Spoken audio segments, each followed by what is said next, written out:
भीष्मक जवाब दिया, बाबा अगर कन्हैया दामाद बन के आएंगे तब तो मेरा खानदान पवित्र हो जाएगा। बाबा नारद चले गए।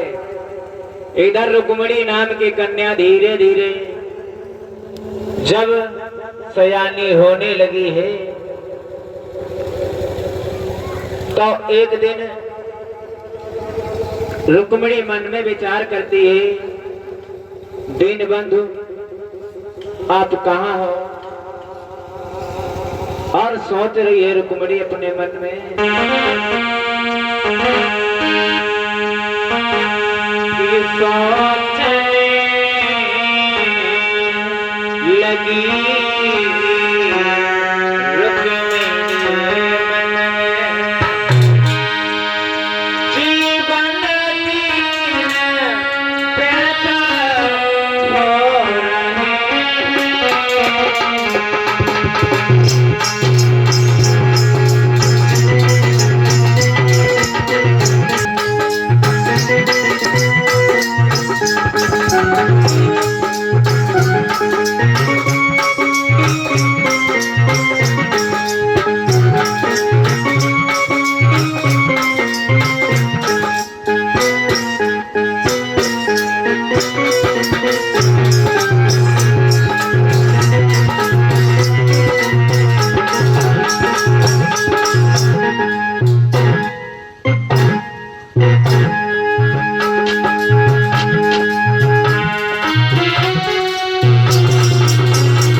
रुक्मिणी सोच रही, दीनबंधु आप कहाँ हो?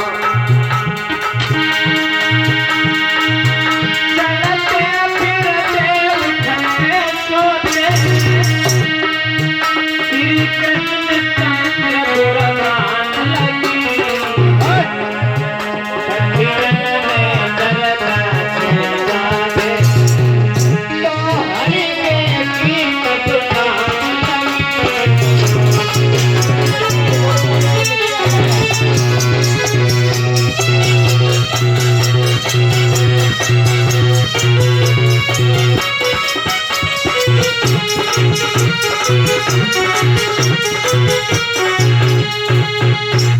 रुक्मिणी बालापन में विचार करने लगी है, दीनबंधु आप कहाँ हो? एक दिन रुक्मिणी अपने द्वार पर सहेलियों के साथ में गुड्डा गुड़ियों का जब खेल खेल रही थी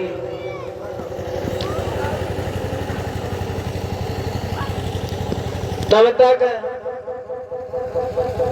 एक ब्राह्मण देव निकले हैं आवाज को लगाते हुए। क्या ब्राह्मण देव ने आवाज लगाई है,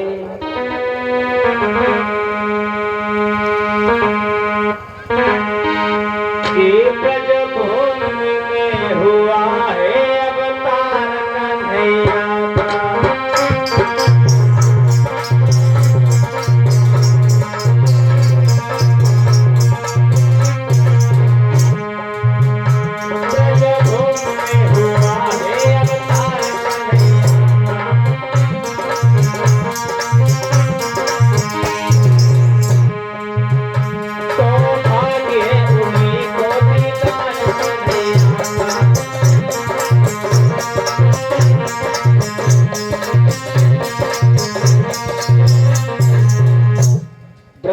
ने आवाज लगाई है कि ब्रजभूमि में हुआ है अवतार कन्हैया का।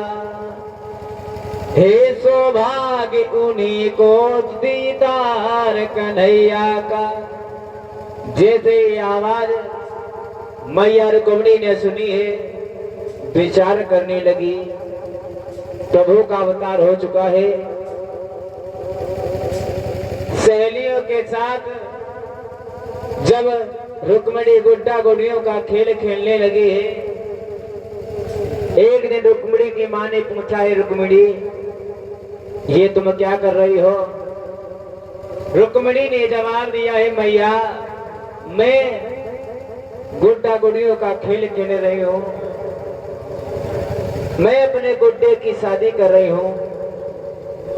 तो रुक्मिणी की मां ने विचार किया है, हमारी बेटी रुक्मिणी विवाह के लायक हो चुकी है,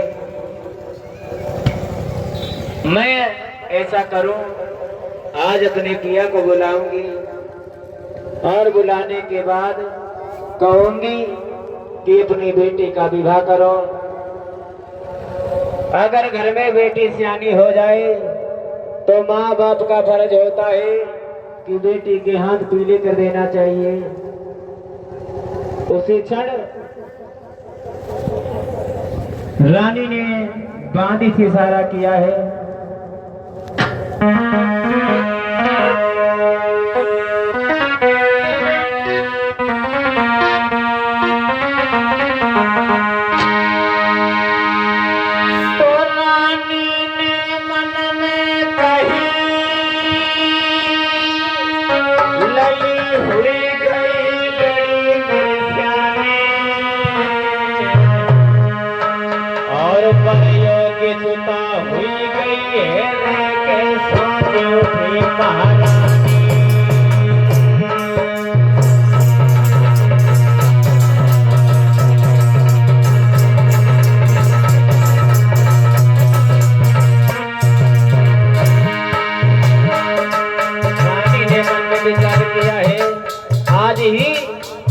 अपने पति को बुलाऊंगी और कहूंगी अपनी बेटी का विवाह करो।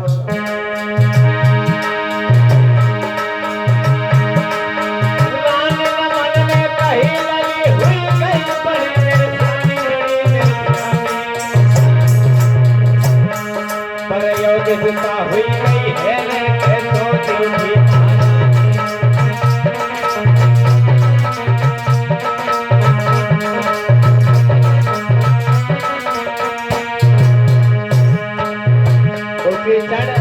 महारानी ने काशी से इशारा किया है।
दासी से इशारा किया है महारानी ने, जाओ आज मेरे पिया को बुला कर लाओ महलों में।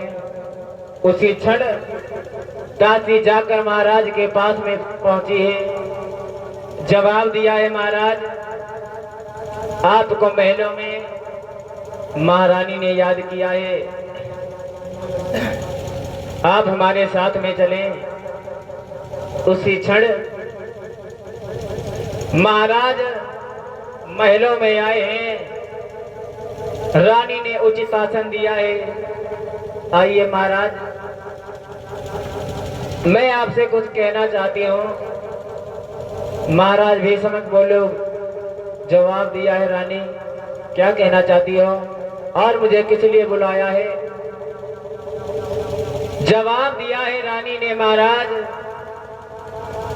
जब घर में लड़की सियानी हो जाए, माँ पिता का ये फर्ज होता है कि अपनी लड़की का विवाह कर दें। महाराज भी समक ने जवाब दिया है, रानी तुमने तो मेरे मन की बात छीन ली है। ये भी मैं ही सोच रहा था कि अब मेरी रुक्मिणी धीरे धीरे शादी के लायक हो चुकी है। ऐसा करें, अब उसके हाथ पीले कर दें। चिंता ना करो, आज ही दरबार में जाएंगे, सभी से सलाह करेंगे कि रुक्मिणी का विवाह कहाँ किया जाए। उसी समय महाराज भीष्मक दरबार में आए हुए हैं। सभी को संबोधित किया है। सभा के लोगों, आप सभी ने मेरी रुक्मिणी को देखा है, कितनी सुंदर है। ऐसा करो, हमारी लड़की के लिए कोई अच्छा वर बताओ, अच्छा घर बना हो, परिवार अच्छा हो, मैं अपनी बेटी का विवाह करेंगे। एक उठकर खड़ा हो गया, महाराज मैं बताऊं? बोले हाँ। तुम ऐसा करो, बाणासुर के साथ में विवाह करो। दूसरा खड़ा हो गया, हरगिज नहीं महाराज, बाणासुर घमंडी है, उसके साथ में विवाह तुम ना करो। एक जब किसी का नाम बताता है, दूसरा खड़े होकर उसके अवगुण बताने लगता है। हुआ ये कि तरवाली के पारी पारी से और राजन के नाम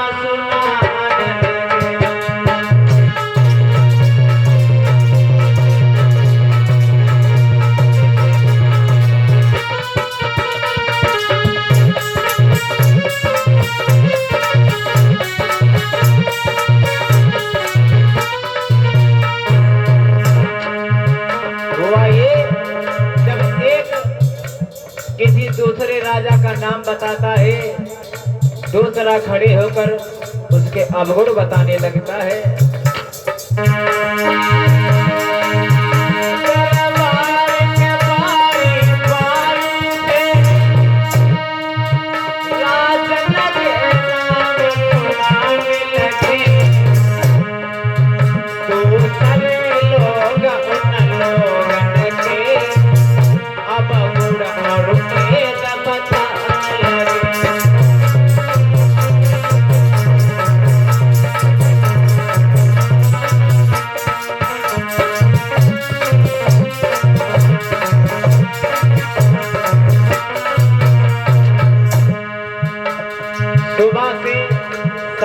लेकिन ये तय नहीं हो पाया रुक्मिणी का विवाह कहाँ किया जाए।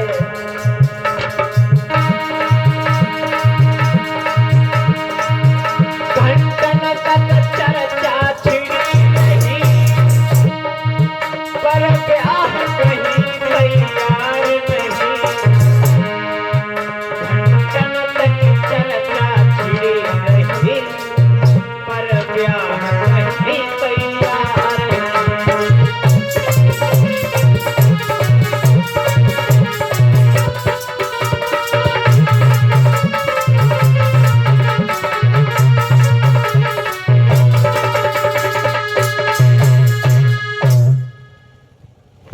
सुबह से शाम हो गई, लेकिन ये तय नहीं हो पाया रुक्मिणी का विवाह कहाँ किया जाए। एक अगर किसी भी राजा का नाम बताता है, दूसरा खड़ी होकर उसके अवगुणों को बताने लगता है। महाराज ये ऐसा नहीं ऐसा है। सुबह से जब शाम हो गई, जब रुक्मिणी का विवाह तय नहीं कहीं हो पाया, तब एक उठकर खड़ा हो गया। महाराज अगर आपकी आज्ञा हो तो मैं भी कुछ बोलूं। महाराज भीष्मक ने जवाब दिया है, सबको संपूर्ण अधिकार है, बोलो क्या कहना चाहते हो। जवाब दिया है, महाराज मेरे ख्याल से में जो आ रहा है, अगर तुम अपनी बेटी रुक्मिणी का विवाह द्वारिकाधीश भगवान कन्हैया के साथ में कर दो तो कितना अच्छा रहेगा। जवाब दिया, रे तूने तो मेरे मुख की बात छीन ली, ये भी मैं सोच रहा था और बाबा नारद ने भी यही बताया था। मैं अपनी बेटी का विवाह अब भगवान कन्हैया के साथ में करेंगे। तब रुकुम पहुंचा। रुकुम ने जवाब दिया है, पिताजी किसकी बड़ाई करने में पड़े हो। अरे वन में गाय चराने वाला ग्वाला, तुम मेरी बहन की शादी उसके साथ करोगे? हरगिज नहीं। रुकुम ने जवाब दिया है, बेटा अगर तुम्हारी नजर में कोई बर हो तो तुम बताओ कि तुम्हारी बहन की शादी कहाँ करे। बोला है, बताओ सुनो। रुकुम बताने लगा है अपने पिता को। तो सुनी बाबुल के बेनौले में रुकुम आज समझ आए।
जवाब दिया है रुकुम ने, पिताजी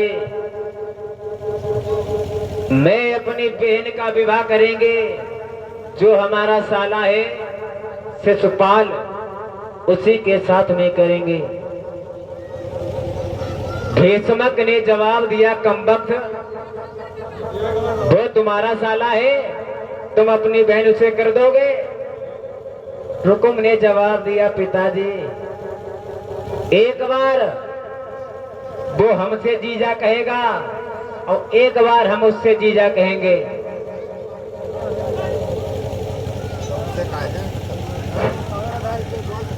जवाब दिया है रुकुम ने, पिताजी एक बार हमसे जीजा कहेगा, एक बार हम उससे जीजा कहेंगे। तो रुकुम समझाने लगे हैं, पिताजी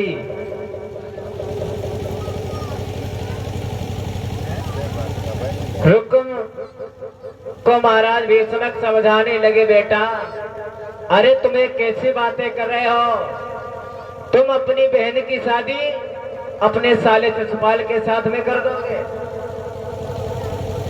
ऐसा नहीं करो बेटा, क्योंकतुम्हें नहीं पता है बेटा, घर में एक ही मेरी बेटी है। और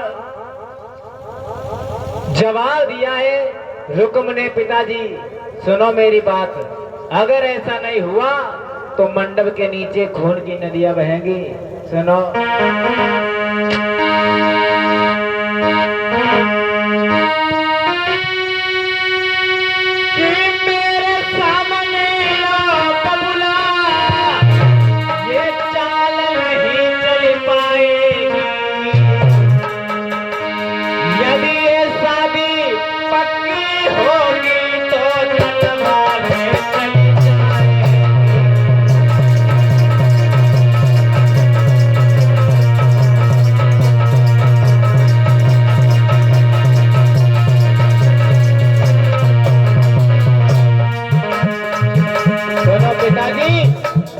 हरगिज नहीं होगा।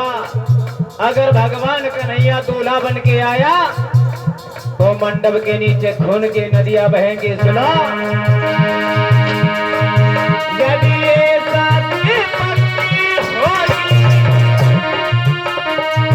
तो तलवारें चली जाएंगी। यदि ये शादी पक्की होगी तो तलवारें चली जाएंगी।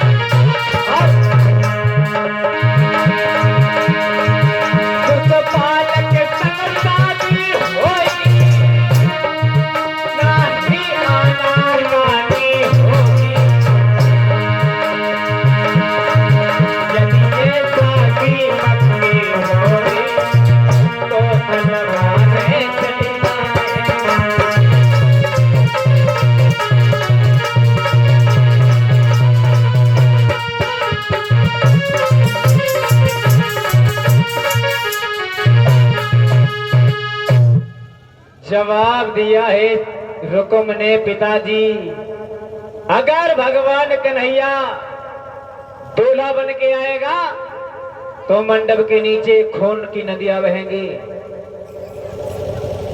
रुक्म चला गया। इधर भीष्मक सिर को पकड़कर बैठ गए, विचार करने लगे। कमबख्त ने कहीं मुंह दिखाने के लायक नहीं छोड़ा, अब हम करें तो क्या करें।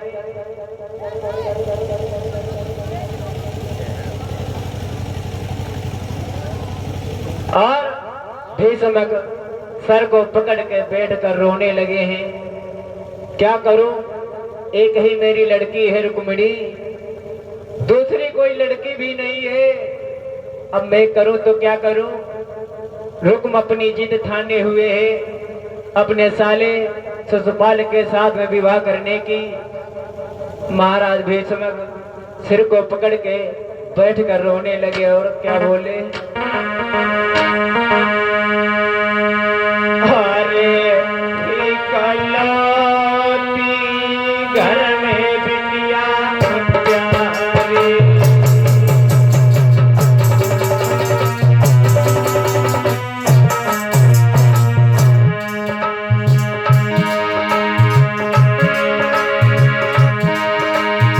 अरे इकलौती घर में बिटिया प्यारी।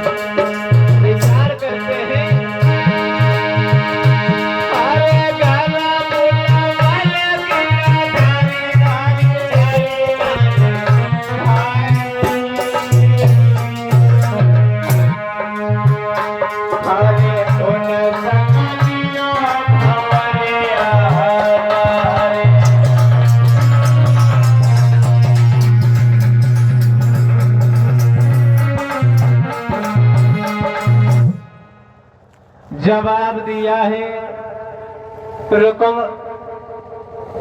जब बीच में बैठ कर रोने लगे हैं, विचार करते हैं क्या करो, इसने तो कहीं मुंह दिखाने के लायक नहीं छोड़ेगा।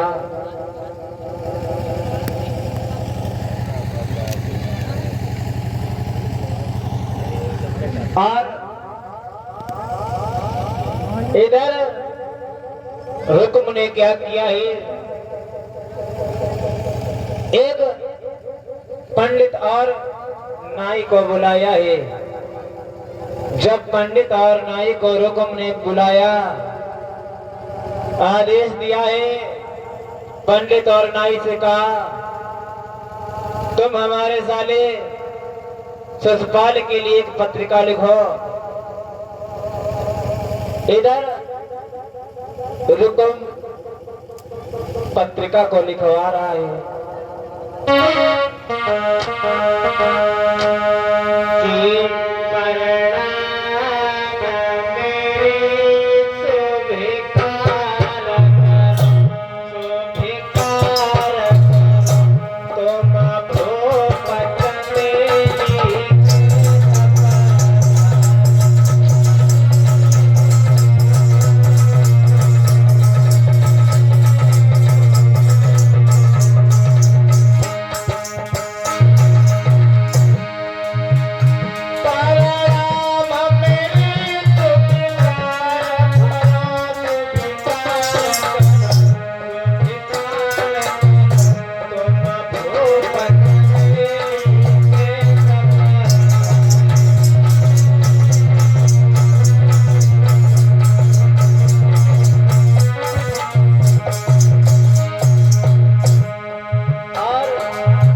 पत्र में लिख रहा है रुकुम, अरे और कछु मेरे पास नहीं या पास एक पहना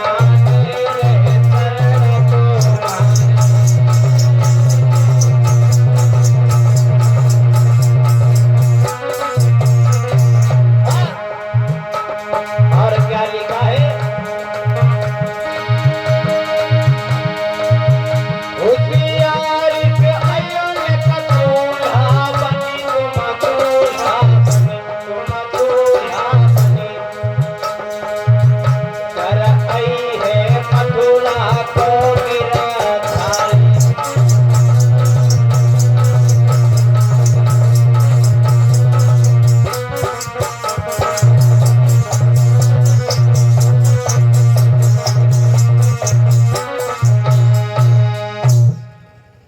क्या लिखा है, चंदेली के बसने वाले ससपाल, मैं अपनी रुक्मणी का विवाह तुम्हारे साथ करने को आ रहा हूं और होशियारी से आना, क्योंकि भगवान कन्हैया भी आएगा। लेकर पत्रिका को पंडित और नाई को जब दिया है, जब पंडित नाई को लिखकर पत्रिका को दिया, पंडित नाई इधर चले हैं।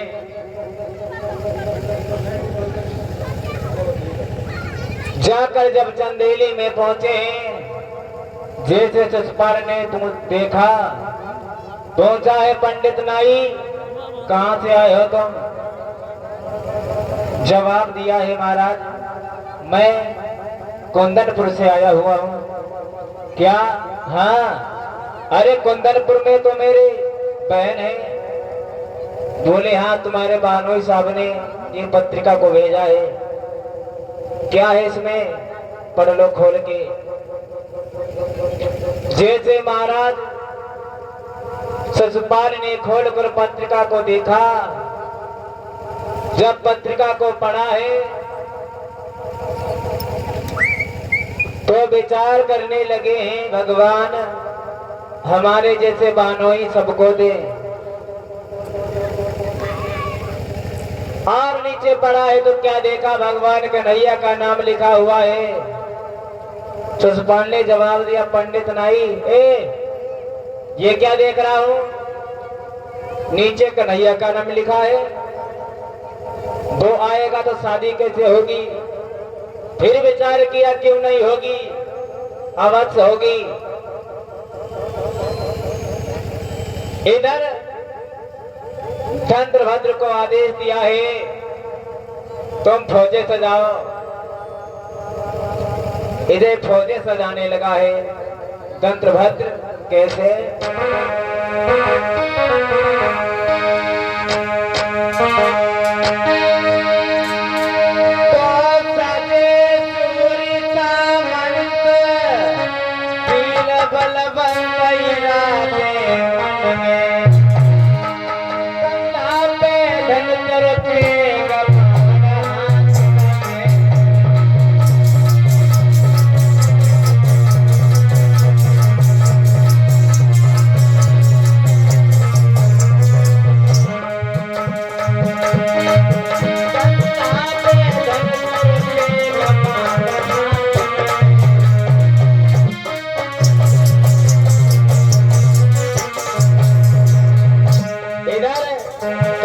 जब फौजे को सजाने लगा है तब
चंद्रभद्र फौजे को सजा रहा है। तब तक सचपाल अपनी भावज के आंगन में पहुंचे हैं। जब आंगन में पहुंचे हैं, जवाब दिया भाभी मुझे दूल्हा बनाओ। भाभी ने जवाब दिया सचपाल ना कहीं से लगुन आया ना कहीं से टीका, सीधे सीधे दूल्हा बनकर कहाँ जाओगे?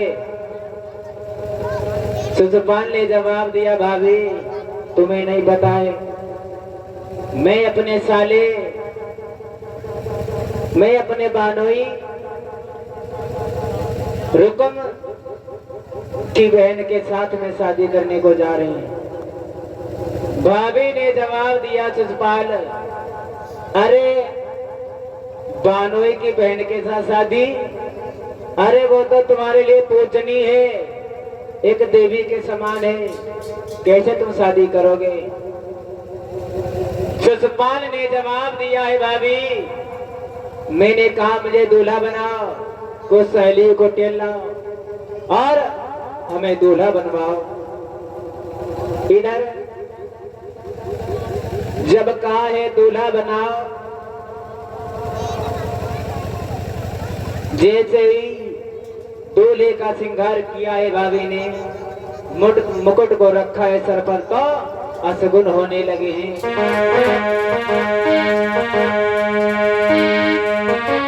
अरे धरो सीता पे मोर के हुई गई छी कया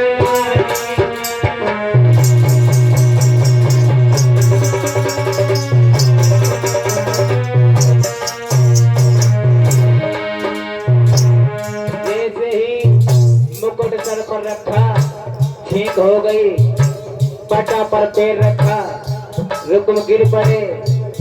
जैसे रुकम गिरे लड़की हंसने लगी। जवाब दिया लड़की, क्यों हंसी? अरे क्यों हंसी? दूल्हा बनाओ, हमारे जैसे बहादुर ऐसे गिरते रहते हैं।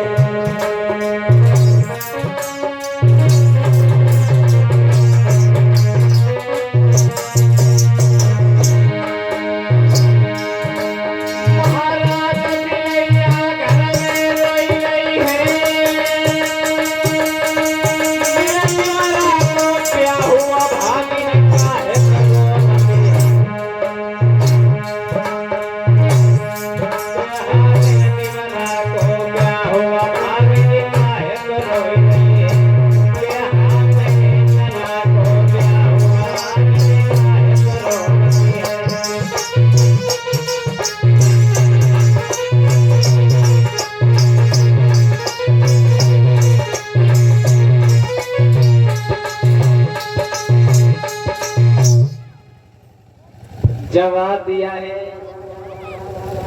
दूल्हे का जैसे श्रृंगार किया है, सर छेक हो गई, पैर रखा, ससुपाल रपट के गिर पड़े।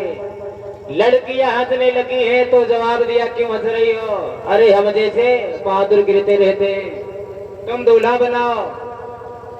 जब दूल्हे का श्रृंगार किया है, जब दूल्हे का श्रृंगार किया, देखा कोई कमी तो नहीं है। भाभी ने जवाब दिया, लगता है काजल नहीं लगा। छोड़ दी कमी, काजल लेके आओ। जैसे काजल लेके आई, ससुपाल के जब काजल लगाने लगी तो क्या देखा है भाभी ने, और बोली, ससुपाल मेरी बात मानो।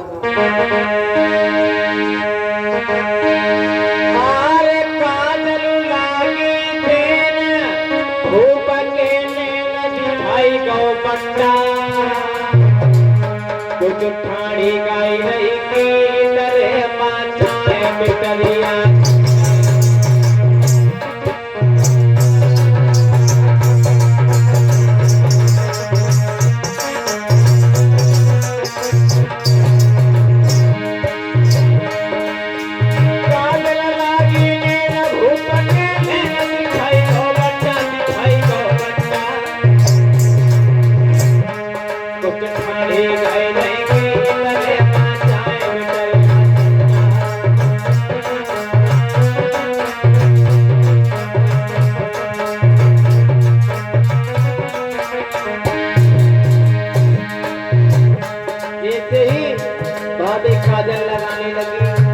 भाभी समझाने लगे, ससुपाल मेरी बात मानो, तुम वहां ना जाओ, अच्छा नहीं होगा। और क्या बोली,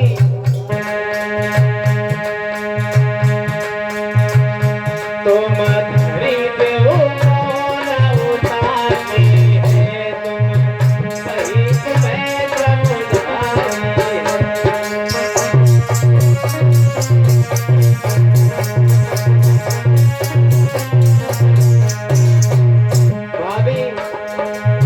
लगी, ससुपाल मेरी बात मानो,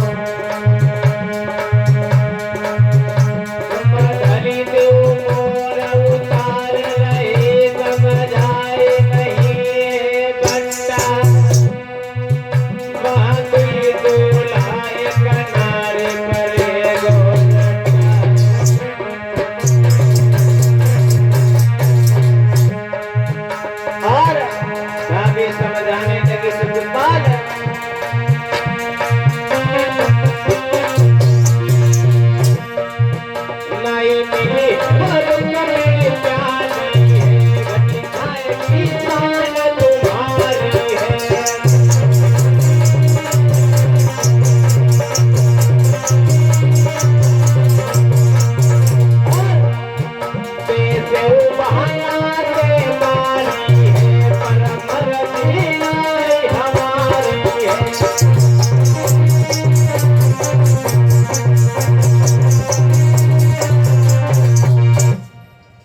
भाभी ने जवाब दिया है, ससुपाल मेरी बात मानो, तुम ना जाओ।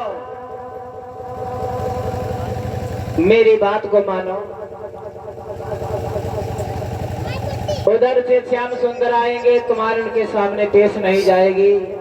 शिशुपाल, मेरा कहीं मानो तो तुम ना जाओ।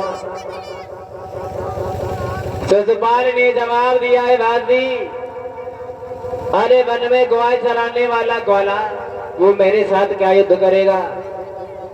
अरे वो युद्ध करना क्या जाए, वो तो वन में गैया चराना जानता है। मैं जाएंगे तो रुक्मणी को लेके आएंगे। और जब दूल्हे का श्रृंगार किया है भाभी ने, जब पूरा सर्व श्रृंगार किया है भाभी ने, जब दूल्हा बनकर खड़ा हुआ है तब अशगुन होने लगे हैं आगे। अब बन के दूल्हा ठाड़ो ही गो करेंगे तुरंत सर्व श्रृंगार।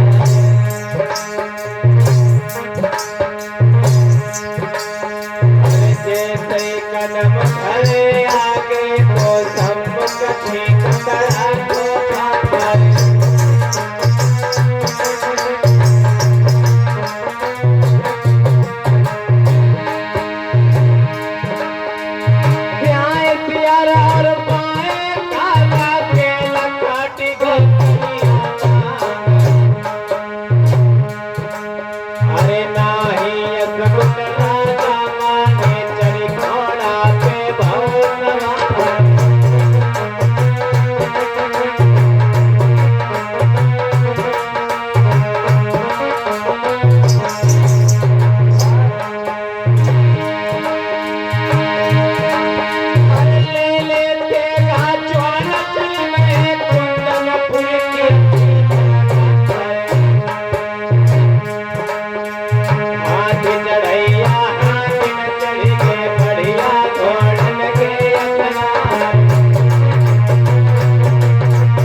पहुंच गए, कुंदनपुर को चारों तरफ से घेर लिया।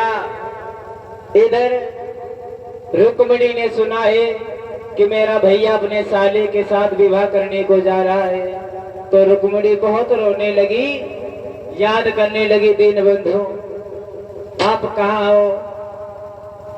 अगर तुम नहीं आए तो मैं तुम्हारे बिना अपने प्राणों को दे दूंगी। और रुक्मिणी रोकर याद करने लगी प्रभु को।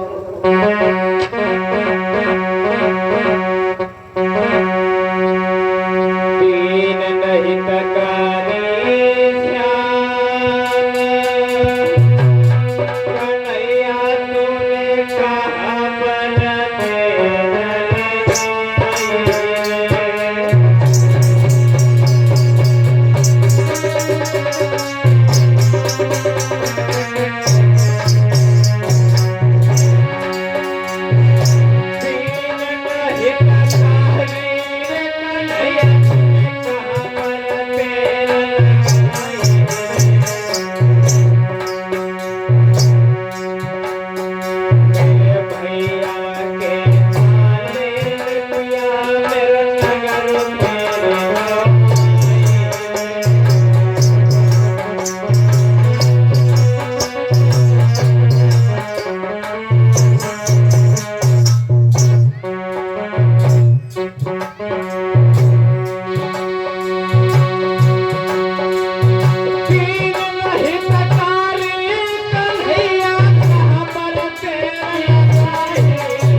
कन्हैया लाल की।